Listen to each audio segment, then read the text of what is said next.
মুসলমানদের কত ক্ষতি হয়েছে। ওই আমেরিকা তো বিশ্বের দাদা, কি জোরে বড় কথা বললে কেন, বিশ্বের দাদা। ও মনে করেছিল আমার উপর থেকে আর কোনো দাদা নাই, কে ঠেকাবে? আল্লাহ বলে আমি আছি, তুই কোনো চিন্তা করবি না, তোর বাপের বাপও তোকে বাঁচাইতে পারবে না। আজ আমেরিকা ক্যালিফোর্নিয়ার মাটিতে 7 দিন ধরে দাও দাও করে আগুন জ্বলে যায়, কোটি কোটি টাকার ডলার শেষ হয়ে গেল। ওই আমেরিকা ইসরায়েল কুলাঙ্গার সন্তান, জারুর সন্তান, বাপের বেজন্মা, ওই বাপের বেজন্মা সন্তান হলো ইসরাইল। ওই ইসরাইল ফিলিস্তিনের মাটিতে 47,000 মুসলমানকে হত্যা করেছে। ক বছরে? 15 মাসের ভিতরে 47,000। নারী থেকে নিয়ে বৃদ্ধা পর্যন্ত, বাচ্চা থেকে নিয়ে বড় পর্যন্ত 47,000 মুসলমানকে হত্যা করা হলো। খালি 47,000 মুসলমান হত্যা হয়েছে, শহীদ করে দিয়েছে। ও মুসলমান ভালো করে শুনে নাও, এমন সময় হয়ে গেল তাদের দাফন করার মতন কাপড় পর্যন্ত ছিল না।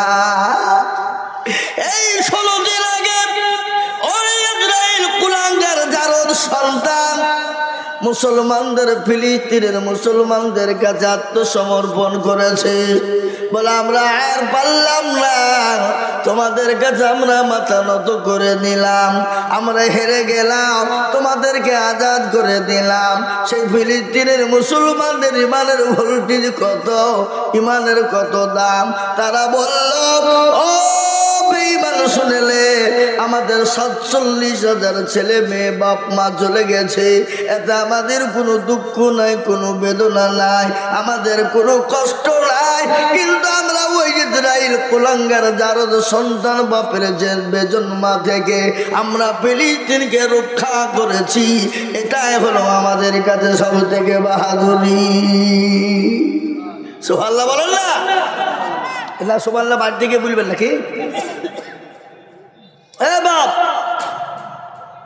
আমি আপনাদেরকে এটা বলার উদ্দেশ্য হলো একটা, আমি এটা বললাম কেন আপনারা শুনলেন? আজকে গোটা ভারতবর্ষের জমিনে মুসলমানদের বিরুদ্ধে উঠে পড়ে লেগেছে, লাগে না? এজন্য বলুন। আপনারা জানেন 2024 সালে মুসলমানদের বিরুদ্ধে 87টা কেস হয়েছে। কটা? কথা কন না কেন? কটা? 87। তার মধ্যে গত 25শে অক্টোবর 47টা কেস সুপ্রিম কোর্ট থেকে মওকুফ হয়ে গেছে, বাদ হয়ে গেছে। আলহামদুলিল্লাহ বলুন। তার মধ্যে 1 নম্বর যেটা কেস ছিল, মুসলমানদের মাদ্রাসাগুলা বন্ধ করতে হবে। সুবহানাল্লাহ, এখানে সুবহানাল্লাহ। মাদ্রাসাগুলো বন্ধ করতে হবে, বলছে সুবহানাল্লাহ, এখানে বলছে আলহামদুলিল্লাহ। ধরি একটা লোক মারা গেছে, দেখতে গিয়ে যে বলছে সাল্লাল্লাহু আলাইহি সাল্লাম। আরে বুখা, ওখানে সাল্লাল্লাহু আলাইহি সাল্লাম না, ওখানে ইন্না লিল্লাহি পড়। কি বুঝলেন? বুঝলেন না? ওখানে ইন্না লিল্লাহি পড়তে হবে, ওখানে সাল্লাল্লাহু আলাইহি সাল্লাম পড়া যাবে না। কি বুঝতে পারলেন না আমার কথাটা? কি বললেন? আমরা নামাজ পড়ি, মসজিদে যাই, তারাবি চলছে, 1 রাকাত হয়েছে, নামাজের মধ্যে কারেন্ট চলে গেল, বলে আজ যা নামাজে কারেন্ট চলে গেল, নামাজ চলছে, নামাজ চলো, তুমি যা যা, নামাজে কারেন্ট চলে গেল। এরকম হয় না? হয় না? কথা কন না কেন? আপনাদের হরিহার পাড়াতে আছে নাই? নামাজ পড়ছে, উপর দিকে তাকিয়ে ফ্যান বেরিয়ে নিল, কোনটা জোরে চলছে? কথা কয় না? ইমাম সাহেব নামাজ পড়েছে 3 রাকাত, আসসালামু আলাইকুম, আসসালামু আলাইকুম। মুসল্লি বুঝে কি হইল রে, 3 রাকাত না 4 রাকাত পড়াইলে হতো, ভুল হইল নাকি? আর একজন দৌড়তে দৌড়তে এসে বলছে না হতো 3 রাকাত পড়াইছে। তুই কি বেরিয়ে বললি? বলে আমার 4টে মুদিখানা দোকান, 3টার হিসাব হয়েছে, এখনো 1টা বাকি, তার মানে আমার 3টে হিসাব বলে 1টা বাকি আছে। তাহলে হুজুর 3 রাকাতে পড়িয়েছে, 4 রাকাত পড়ায়নি, ও নামাজ পড়তে আসেনি, হিসাব করতে গেছে। কথা কন না কেন? আজকে আলহামদুলিল্লাহ আপনাদের ভাগ্য, আজকে সভাপতি করেছেন একজন ইমাম সাহেব, আলেম মানুষকে সভাপতি করেছেন, কিন্তু জালসার মজলিসে সভাপতি কারা হয়? জনগণ কারা হয়? আলেম হতে হবে, টুপিওয়ালা দাড়িওয়ালা পাঞ্জাবিওয়ালা হতে হবে। ও মুসলমান, কিন্তু এমন সভাপতি এমন এমন জায়গায় হয় জীবনে নামাজ পড়ে না, মুখে দাড়ি নাই, কোনো চুল নাই, কিন্তু টাকা আছে, মাল আছে, মাল বোঝেন না। এই কথা বলেন না কেন? মালের দ্বারাতে সভাপতি করে দিয়েছে।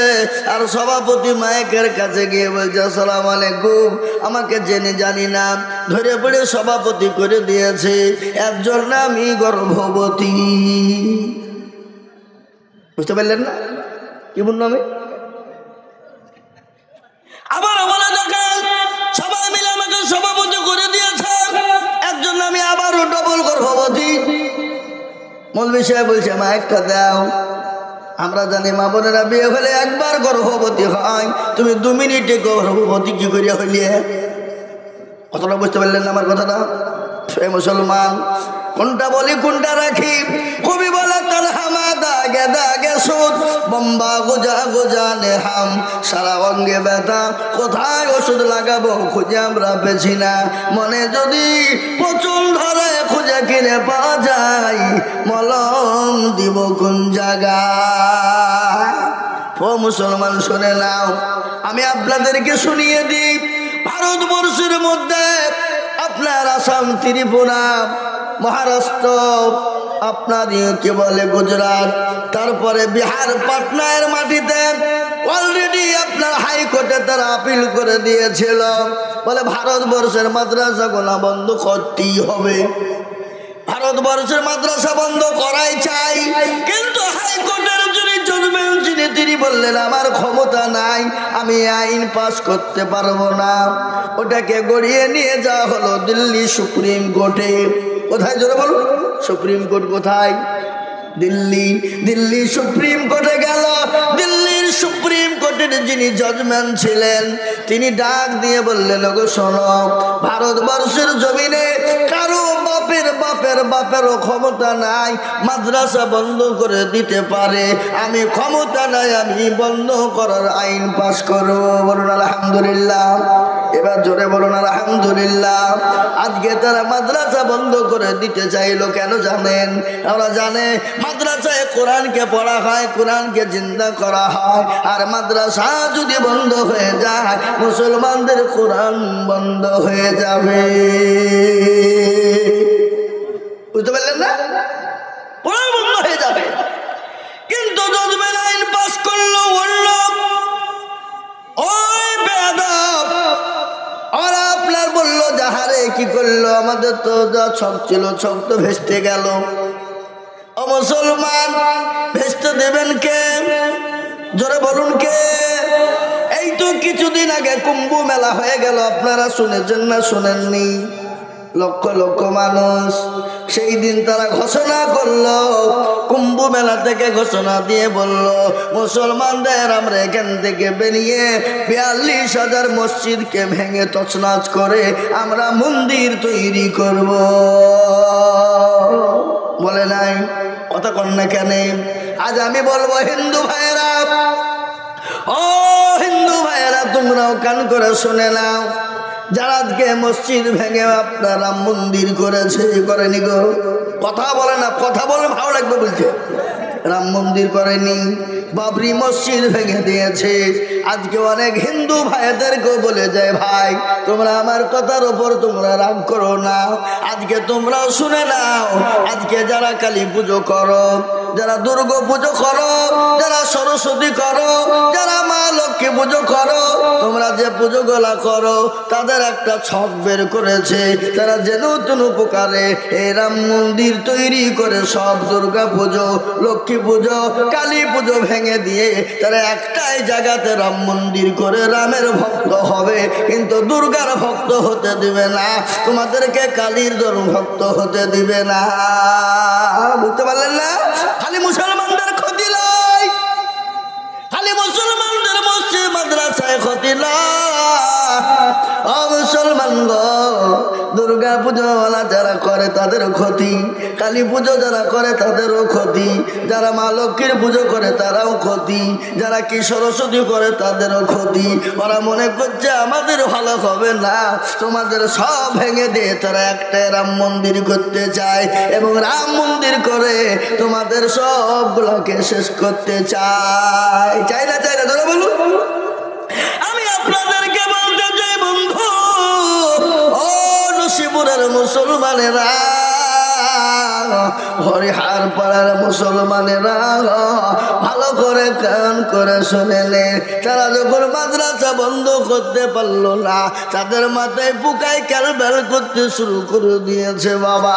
তারা বলল যখন মাদ্রাসা বন্ধ হলো না, তারা আর একটা ছক তারা তৈরি করলো। কি ছক? কি ছক তৈরি করলো বলেন দেখি আপনারা, জানেন আপনারা? অকাম সম্পত্তি, মুসলমানদের অকাম সম্পত্তি যেন প্রকারে কেড়ে নিতে হবে। আমি বলবো আমাদের দেশের মাননীয় প্রধানমন্ত্রী, আমাদের দেশের মাননীয় স্বরাষ্ট্রমন্ত্রী, আমাদের দেশের রাষ্ট্রপতি, আমি আপনাদেরকে বলতে চাই, আজকে তো অনেকের ওয়াকফ সম্পত্তি আছে, খ্রিস্টানদের ওয়াকফ সম্পত্তি আছে, হাত দেন না কেন?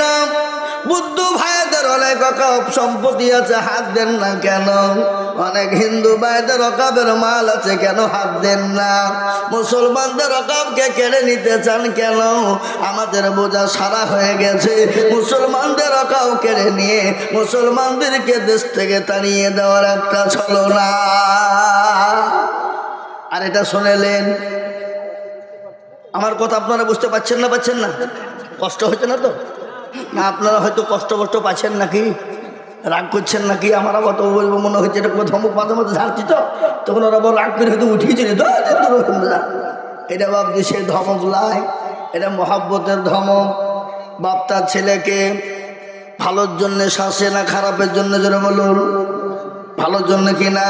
আমি আজকে মুসলমান, আমি মুসলমান হিসাবে, আমি একজন আলেম, আমি একজন মৌলবী সাহেব হিসাবে, আপনারা মুসলমান, আমি মুসলমান, তাই আজকে আপনাদেরকে এটা বোঝানোর চেষ্টা করছি কিনা যেন বলুন। এটা আপনারা শুনেছেন, অনেকেই শুনেছেন, তারপরও আজকে আমি আপনাদের কাছে এটা বলতে চাই, ও যুবকের দলেরা, তোমরা আজকে তো ফ্রি ফায়ার আর পাবজি গেম নিয়ে পাগল। তোমরা এটাও জানো ফ্রি ফায়ার আর পাবজি গেম খেলো যারা, তারা হলো আপনার ওই ইহুদি নাসারাদের দলের ভক্ত। তারা ভক্ত, তারা জালসা চলছে, আর জালসার প্যান্ডেলে বসে বসে গোল হয়ে বসে শুরু করে দিয়েছে হারাম খোর। এরকম আছে না? জোরে বলুন, হয় কি না? মুসলমান, একটা ঘটনা শুনেলেন, আজকে ওকার সম্পত্তি খোদা নিকাশটা যদি মুসলমানদের কেড়ে নেয়, আইন পাস করে ফেলে, আইন যদি লঘু করে ফেলে, আজকে পার্লামেন্টের ঘটনা আপনাদেরকে আজকের বলি, আজকে এই ওয়াকফ বিল পাস করতে গিয়ে অনেক ঝামেলা হয়ে গেছে, সংসদের মধ্যে লড়াই শুরু হয়েছে। আজকে খালি ওরা নাই, আমাদের পাশে অনেক হিন্দু ভাইয়েরা আছে। কি আছে না? বলুন, আমাদের পাশে অনেক হিন্দু ভাইয়েরা আছে, আমাদের পাশে অনেক শিখ ভাইয়েরা আছে, আমাদের পাশে অনেক খ্রিস্টান ভাইয়েরা আছে, আমাদের পাশে অনেক বৌদ্ধ ভাইয়েরা আছে। এটা রাজনীতির খেলা। কিসের খেলা জোরে বলুন? রাজনীতির খেলা। আমাদের পশ্চিমবঙ্গের একটা নেতা, নাম করব না, আমি গত পরশুদিন তার বাড়ির গুড়িতে জালসা করে এলাম। গত পরশুদিন আমি ছিলাম দীঘা কাতিতে জালসা, গত পরশুদিন ছিলাম, আমি ওর বাড়ির কান্তায় জালসা করে এলাম, বলে এলাম এটা রাজনীতির খেলা, এটা হিন্দু মুসলমানের খেলা নয়। আজকে হিন্দু মুসলমান করে ডিভাইডেড করে এটা রাজনীতিতে তারা লাভ করার চেষ্টা করতে চাইছে, লাভ করতে চাইছে, মুখ্যমন্ত্রী হতে চাইছে। কি বুঝেন আপনারা? বলুন ঠিক না বেটি জোরে বলুন। কিন্তু আমাদের দেশের পশ্চিমবঙ্গের হিন্দু ভাইয়েরা অত বোকা লয়, অত পাগলা লয়, ওরা বুঝে ফেলেছে তোমার রাজনীতি আমরা ধরে ফেলেছি। তুমি মুসলমানের বাড়িতে গরুর গোছ খাও আর আমাদের সামনে এসে পাইতারা করো। কি কথা বলেন না কেন? এরা কথাও বলো না। মেদিনীপুরে 3 বাটি গরু গোছ খেয়েছে, খালি গরু গোছ খায়নি এবং বাড়িতে করে প্যাক করে নিয়ে গেছে। কি বললেন? নন্দীগ্রামে, আবু আপনার নাম করব না, আমি সেই গ্রামে জালসা করেছিলাম, সে বাড়িতে ছিলাম। সে একটা নেতা। মুসলমান দরদি আমি আপনাদেরকে শোনাই, ভালো করে শুনে বসেন। ও দরদি দেখেন, ইউটিউব হচ্ছে, গোটা ভারতবর্ষে বক্তব্য চলবে, চলবে কিনা জোরে বলুন। কথা বলেন না কেন? নসিবরের কথা। আল্লাহু আকবার। আজকে শুনেলেন খোদানি কাজে যদি তারা অকাব্যকে যদি পাস করে ফেলতে পারে, আপনার ইবাদত, আপনার বন্দেগী, আপনার ধর্ম করব সমস্ত জড়িয়ে আছে, সব জড়িয়ে আছে ওই অকাবের সাথে। আপনি মসজিদে আযান দিতে পারবেন না, মসজিদে নামাজ পড়তে পাবেন না। আপনার বাপ যদি মারা যায়, আপনি মাটি দিতে পারবেন না, কবর খুঁড়তে পারবেন না। এখান থেকে আপনাদের নকালতলায় মেসেজ করবেন, নকালতলা থেকে বহরমপুর যাবে, বহরমপুর থেকে কলকাতা হাইকোর্টে মেসেজ করবেন, কলকাতা হাইকোর্ট থেকে আপনাকে দিল্লি সুপ্রিম কোর্টে পাঠাতে হবে। দিল্লি সুপ্রিম কোর্ট যদি আপনাকে আপনারা পাস করে দেয়, তবে আপনি আপনার বাপকে মাটি দিতে পাবেন, নচেত আপনি মাটি দিতে পারবেন না। কিন্তু আমি বলি, আমরা মুসলমান পৃথিবীর কাউকে ভয় করি না, একমাত্র যদি ভয় করে তাকেই করি। তিনি কে একবার চিলিয়ে বলুন, একটু চিলিয়ে বলুন। তিনি হলেন আল্লাহ।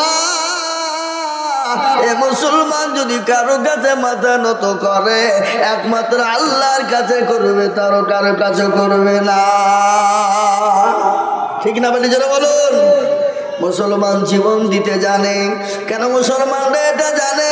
আমরা যদি মরে যাই ইসলামের জন্য, তাহলে শহীদ হয়ে যাব, আর যদি আমরা বেঁচে যাই তাহলে আমরা গাজী হয়ে যাব। কিন্তু মুসলমানদেরকে লেড়ো না, মুসলমানদেরকে লেড়ো না। কেন না? গোটা পৃথিবীর জমিনে মুসলমানদেরকে লেড়ে কেউ কোনোদিন শান্তি পায়নি। আজকে ভারতবর্ষে যদি মুসলমানদেরকে লাড়ো, মুসলমানদের মসজিদ আক্রমণ করো, মুসলমানদের মাদ্রাসা কোরআনের আক্রমণ করো, আমার আল্লাহ একজন আছে, তিনি কিন্তু ছেড়ে দেবেন না। খেলো না সমাজকার, হমেं না বরবাদ করনা, हम किसी को बनी हुई है। আমাদেরকে খেলার পুতুল মনে করো না, আমাদের একজন স্রষ্টা আছেন, তিনি কে চিনিয়ে বলো। কে তিনি? তিনি হলেন আল্লাহ। আল্লাহ আছে না মরে গেছে? কথা কয় না, কথা কয়। আল্লাহ আছে না মরে গেছে? আল্লাহর শক্তি কমে গেছে? আল্লাহ কি বুড়ো হয়ে গেছে? না না না, আল্লাহ ছিল, আছে এবং কিয়ামত পর্যন্ত থাকবে।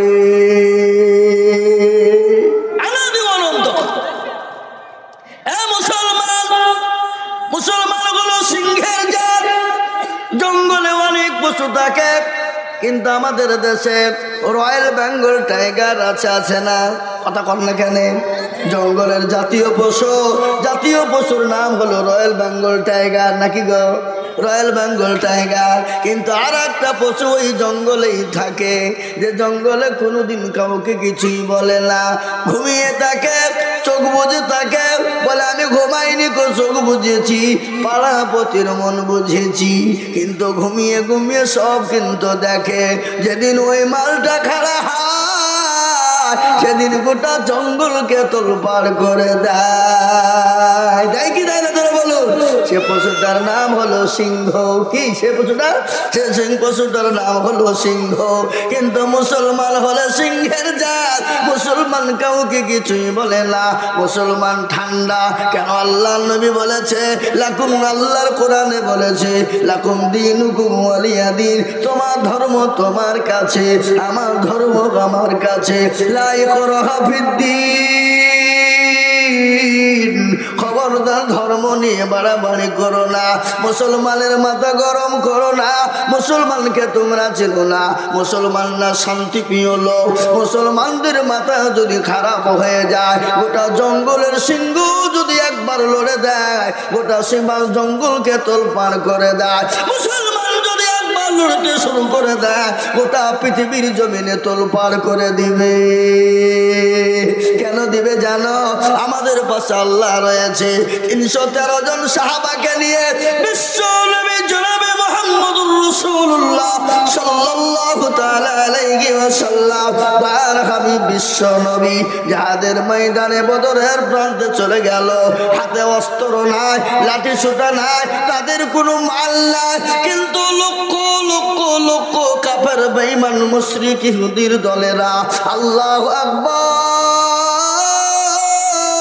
কাফের বেঈমান আনন্দ করে বলে, আজকে মুসলমানদেরকে শেষ করে দিব, আজকে ইসলামকে শেষ করে দিব, ইসলামকে ধ্বংস করে দিব। কিন্তু আমি বলবো বাবা, ইসলামের মালিক কে? চিলিয়ে বলুন কে? ইসলামের মালিক হলেন আল্লাহ। ইসলামকে শেষ করা যাবে না। কোরআনের মালিক কে? জোরে বলুন কে? কোরআনের মালিক হলেন আল্লাহ।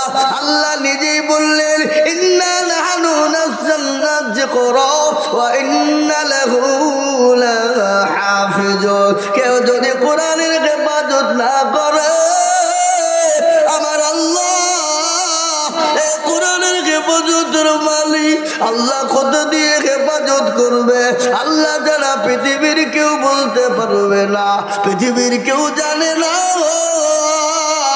আল্লাহ নবী নবী সাহাবারা বললেন, নবী গো, আজকে আমরা শেষ হয়ে যাব। আমাদের হাতে অস্ত্র না, আমাদের হাতে লাঠি সুতা না, আমাদের হাতে ক্ষমতা না। আজকে লক্ষ লক্ষ কাফের বেঈমান তাদের হাতে অস্ত্র শস্ত্র রয়েছে, লাঠি সুতা রয়েছে, তাদের জনসংখ্যা বেশি, তাদের ক্ষমতা বেশি।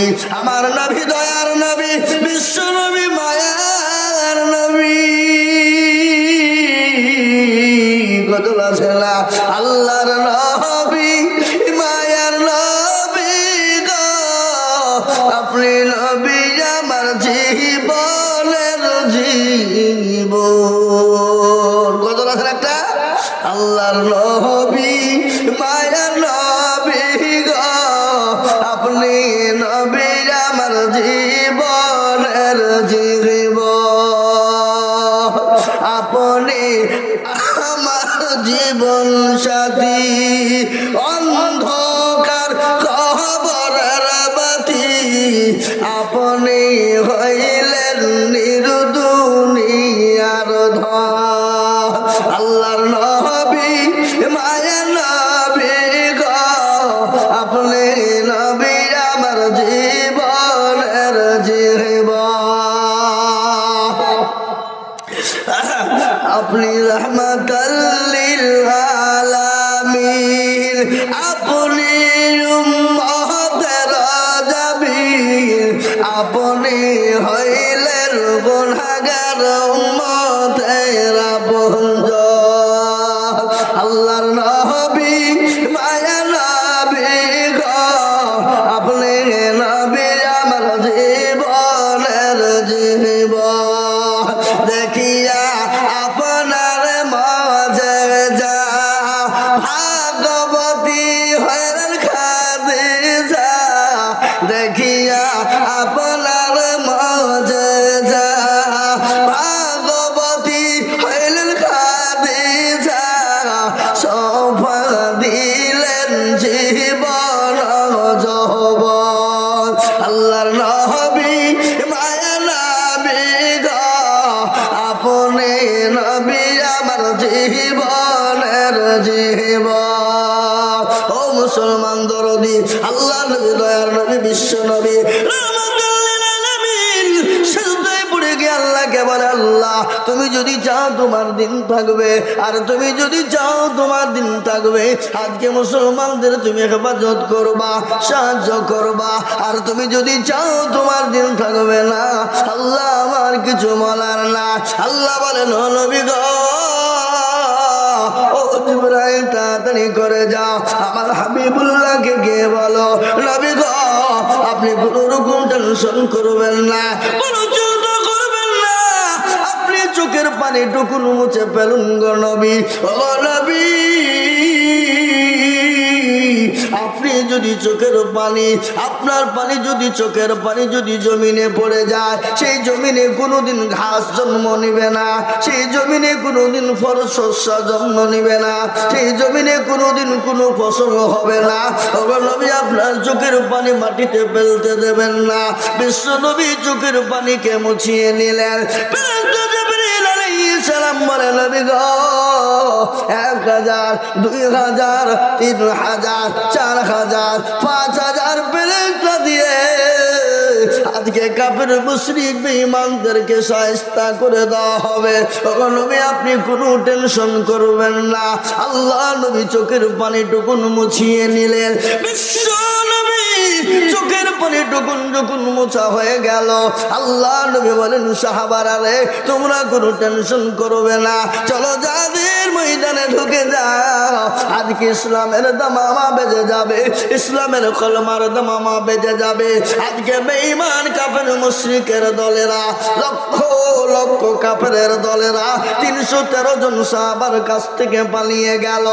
আজ আমি বলতে চাই ও মুসলমান দরদি গো, আজ বেঈমানেরা কোরআনকে মিটিয়ে দিতে চাইছে, ইসলামকে মিটিয়ে দিতে চাইছে, মুসলমানদেরকে মিটিয়ে দিতে চাইছে, মুসলমানদেরকে ধ্বংস করে দিতে চাইছে।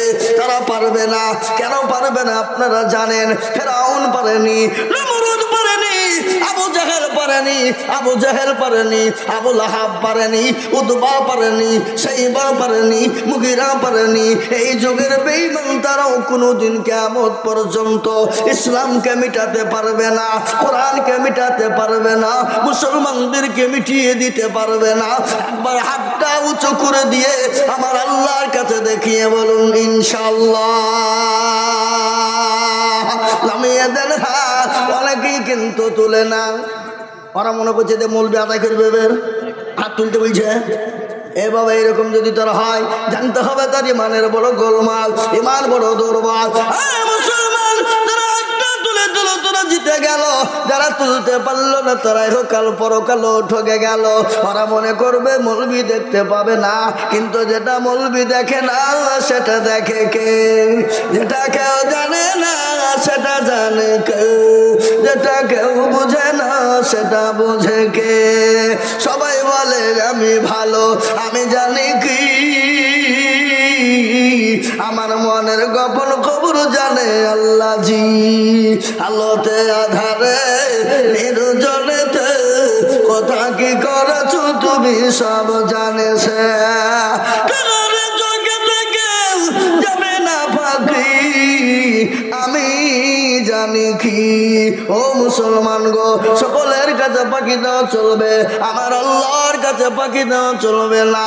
তাই যারা হাত উঠিয়ে দিয়েছেন কামিয়াবি হলেন, যারা হাত তুললেন না তারা আপনার হেরে গেলেন। তাই আমি আর একবার বলবো ইনশাল্লাহ বেঈমানরা যতই চেষ্টা করুক না কেন ইসলামকে মিটিয়ে দিতে পারবে না, কোরআনকে মিটিয়ে দিতে পারবে না।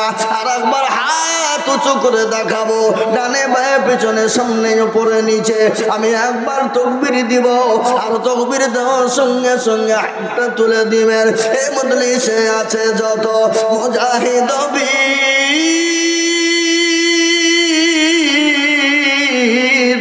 উচ্চ কণ্ঠে বলে একবার হাতটা নামিয়ে দেন।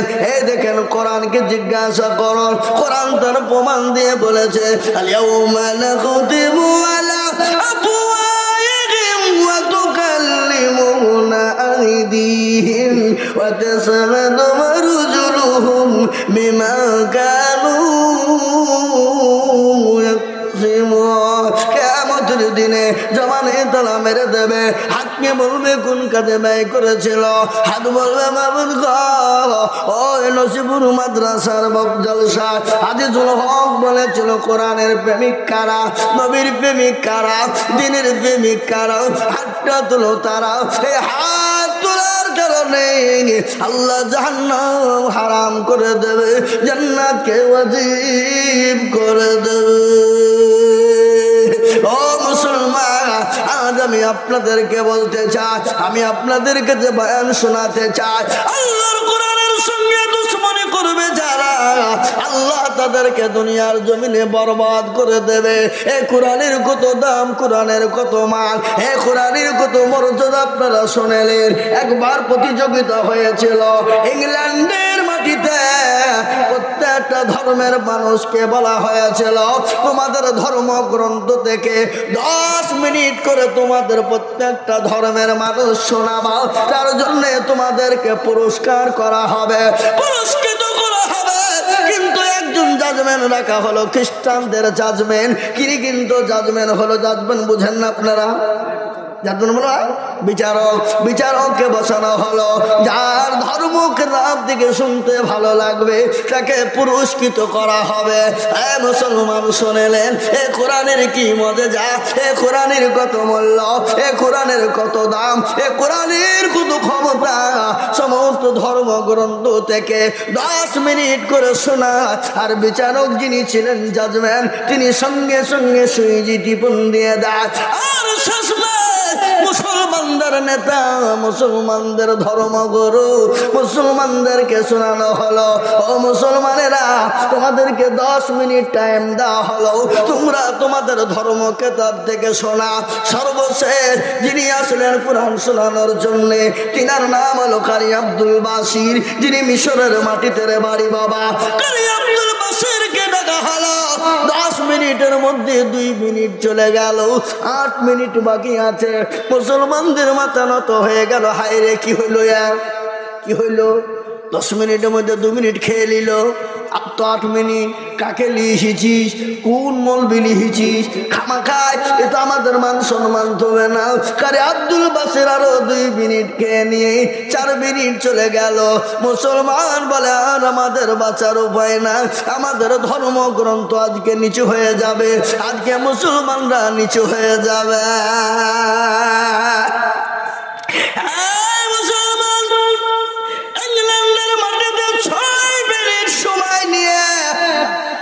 আব্দুল বাসির যখন শুরু করে দিল উযুবিল্লাহ বিসমিল্লাহ বলে যখন শুরু করে দিল, কোন সূরাটা পড়া হয়েছিল? কাল কিয়ামতের ময়দানে আমার আল্লাহ যে সূরাটা পড়বে সে সূরাটার নাম হলো আর রহমান। আর রহমান আল্লামাল কুরআন খালাকাল ইনসান আল্লামাহুল বায়ান। আছে না নাই? কথা বল না কেন? আছে না নাই? সূরা রহমান 27 পারার ভিতরে কারি আব্দুল বাসিরকে বলা হলো, ও কারি আব্দুল বাসির গো শোনাও, তুমি শোনাও। তিনি যখন শুরু করে দিয়েছেন, 20 মিনিট হয়ে গেল, 35 মিনিট হয়ে গেল, 40 মিনিট পার হয়ে গেল, 1 ঘন্টা হয়ে গেল, 1 ঘন্টা হয়ে গেল, 1.5 ঘন্টা পৌঁছে গেল। সমস্ত ধর্মের গুরুরা ডাক দিয়ে বলে, ও বিচারক সাহেব, ও জাজবির সাহেব, আমাদেরকে 10 মিনিট করে সময় দেওয়া হলো, আর মুসলমানের কেতাব থেকে 1.5 ঘন্টা হয়ে গেল, তারপরও লাল বুতামে টিপ পড়ে নাই কেন? আপনার বিচার হবে, আপনাকে আসামির কাঠ গড়ে দাঁড় করানো হবে। ওই বিচারক খ্রিস্টানদের যিনি পাদ্রী ছিলেন, যিনি বিচারক ছিলেন, তিনি ডাক দিয়ে বলেন, ও ধর্মগুরুরা, ও সমস্ত ধর্মের মানুষেরা শোনো, তোমাদের যে কেতাবগুলো আমাকে শোনানো হয়েছিল 10 মিনিটের পরে অটোমেটিক আমার বোতামে টিপ পড়ে গেছে, কিন্তু এই কোরআনের ভিতরে আল্লাহ এত মধু দিয়েছে, এত মহব্বত দিয়েছে, এত ভালোবাসা দিয়েছে, এত সৌন্দর্য দিয়েছে। যখন পড়তে শুরু করে দিল, আমি বিচারক কোরআন শুনতে শুনতে পাগল হয়ে গেছি। সুবহানাল্লাহ বলেন। কোরআন শুনতে শুনতে আত্মা খারাপ হয়ে গেছি। আমার বোতামের দিকে দিকে খেয়াল নাই, আমাকে বোতাম টিপতে হবে এই খেয়ালটা নাই। ও মুসলমান গো, আজ আমি আপনাদেরকে বলতে চাই, পৃথিবীর জমিনে এমন কোনো কেতাব নাই, পৃথিবীর জমিনে এমন কোনো বই নাই, পৃথিবীর জমিনে এমন কোনো কেতাব নাই যে কেতাবটা 24 ঘন্টা পড়া হয়। কিন্তু একটা কেতাব আছে, যে কেতাবটার নাম হলো কোরআনুল কারীম, যে কেতাবটার নাম হলো আল কোরআন, যে কেতাবটার নাম হলো কোরআনুল জিকির, যে কেতাবটার নাম হলো কোরআন শরীফ, যে কেতাবটার নাম হলো কোরআনুল মাজিদ। ঠিক না বাটি? জোরে বলুন ঠিক না বাটি? আজকে আমি আপনাদেরকে বলবো, ও যুবকের দলেরা, ও নসিপুরের যুবকেরা শোনে নাও, একটা সময়তে গান আসে, গানের ভাইরাল হয়, দেখবেন একটা যখন গান ওঠে তখন আমাদের যুবকদের মুখে গান, কিন্তু ওই গানটা 5 দিন 10 দিন 1 মাস বরঞ্চ চলে, তারপরে অন্য গানে আবার হয়ে যায়, আবার অন্য গান ভাইরাল হয়। কিন্তু আমার আল্লাহ এই কোরআনকে 1500 বছর আগে আল্লাহ অবতীর্ণ করেছিলেন বিশ্ব নবী জনাবে মুহাম্মদুর রাসূলুল্লাহ সাল্লাল্লাহু আলাইহি ওয়াসাল্লামের উপরে এই কোরআনকে অবতীর্ণ করা হলো। কিন্তু এই কোরআনের এত দাম, এত মর্যাদা, এত মধু আল্লাহ দিয়েছে, কিয়ামত পর্যন্ত যদি কেউ পড়ে যায় এই কোরআনের মধু, কোরআনের মুষ্টিটা জীবনেও কোনোদিন ফুরাবে না। বলুন ইনশাআল্লাহ। আজকে ওই বেঈমান কাফের মুশরিক ইহুদি নাসারা খ্রিস্টান যৌন বুদ্ধ ডম ডকল মুচি মেথর বান্তি কল ভিল মুচি মুন্ডা আজ তারা চাইছে বেঈমানেরা কোরআনকে মিটিয়ে দিতে হবে, কোরআনকে ছোঁয়া যাবে না, কোরআনকে শেষ করে দিতে হবে। কিন্তু আমি আপনাদেরকে বলতে চাই, গোটা পৃথিবী যদি একদিকে হয়ে যায় আল্লাহর কোরআনের কেউ শেষ করতে পারবে না। আর একবার হাত তুলে দিয়ে আমার আল্লাহকে দেখে ইনশাআল্লাহ নামিয়ে দেন রে বাবা। আজ কোরআনের একটা হাফেজ হয়ে গেল নসিবুর মাদ্রাসা। এই মাদ্রাসার কোরআনকে বাঁচানোর জন্য আমি আপনাদের কাছে, আমি আজিজুল হক, আমি আপনাদেরকে একটু হাত পেতে দেব। আমি সারা পশ্চিম বাংলার মাটি নয়, আমি আজিজুল হক মুর্শিদাবাদের সন্তান, এই জেলার সন্তান, এই দেশের এই জেলারই সন্তান। গোটা পশ্চিম বাংলা নয়, গোটা পশ্চিম বাংলার আছে কেন আছে, আসাম, ত্রিপুরা, মেঘালয়, মণিপুর, উড়িষ্যা, বিহার, ঝাড়খণ্ড, পশ্চিম বাংলা, বাংলাদেশ পর্যন্ত আমি মানুষের কাছে লক্ষ লক্ষ টাকা করে এই আল্লাহর কোরআনের বয়ানের জন্য চাই, আল্লাহর কোরআনের জন্য। আজ নসিপুরের মাটিতে, আজ নসিপুরের মাটিতে বহু টাকা বহু দিকে চলে গেছে, বেবি বাচ্চার পিছনে চলে গেছে, ছেলে মেয়ের পিছনে চলে গেছে, আত্মীয় স্বজনের পিছনে চলে গেছে, বন্ধু বান্ধবের পিছনে চলে গেছে। আজ আমি আপনাদেরকে বলবো, আল্লাহ আপনাকে দিয়েছে, কালকে কেড়ে নিয়ে ভিখারি বানিয়ে দিতে পারে। তাই তো কবি বলে নদীর কুল ভাঙে ও কুল গড়ে, এই তো নদীর খেলা, সকাল বেলায় বাদশার তুই ফকির সন্ধ্যা বেলা। মুসলমানেরা, আল্লাহ আপনাকে দিয়েছে, আল্লাহ তো কুন ফায়াকুনের মালিক। আল্লাহ যদি বলে হয়ে যা, হয়ে যাবে। আল্লাহ আপনার কাছ থেকে মাল কেড়ে নিতে পারে। তাই আমি আপনাদের কাছে 50,000 1 লাখ টাকা করে বলবো না, আমি আল্লাহর কোরআনকে বাঁচানোর জন্য বহু টাকা বহু দিকে চলে গেছে, ডাক্তারের দোকানে দিয়েছে। আল্লাহর নবী বললেন আস-সাদাকু তারাদ্দুল বালা, সাদকা করলে বালা দূর হয়ে যায়, মুসিবত দূর হয়ে যায়, রুজিতে বরকত হয়ে যায়। তাই আল্লাহর কোরআনের জন্য আমি একবার তাকবীর দিব, মাত্র 10,000 করে টাকার দাতা বলে হুজুর গো আমার কাছে জান আছে মাল না, হুজুর আমি আল্লাহ কোরআনের হেফাজতের জন্য, আল্লাহর কোরআনকে জিন্দা করার জন্য, এই কোরআন কিয়ামত পর্যন্ত থাকবে, এক একটা করে অক্ষরে একটা একটা করে নেকি হয়ে যাবে। তাই আল্লাহর কোরআনের জন্য আমি তাকবীর দিব, মাত্র 10,000 টাকার দাতা। একবার চিল্লিয়ে বলুন নারে তাকবীর। একজন দরদি গো সামনে সর্বপ্রথম 10,000 টাকা একটু হাতটা তুলে দিয়ে বলবে আল্লাহর কোরআনের জন্য আমি চেয়েছি বাবা, আমি আজিজুল হক, আমি আমার জন্য চাইনি, আমি আল্লাহর কোরআনকে জিন্দা রাখার জন্য, আল্লাহর কোরআনকে মজবুত রাখার জন্য আমি সর্বপ্রথম 10,000 টাকা চেয়েছি। আমি আপনাদেরকে বয়ান শোনাবো, বক্তব্য শোনাবো। আমি আজিজুল হক, আমি যদি আপনাদেরকে বয়ান শুনিয়ে দিই একটা মানুষ উঠবেন না, এটা আমি জানি, কিন্তু বাবজি খালি বয়ান শোনাতে গেলে হবে না, আল্লাহর কোরআনকে জিন্দা রাখার জন্য একটু কালেকশনের প্রয়োজন রয়েছে।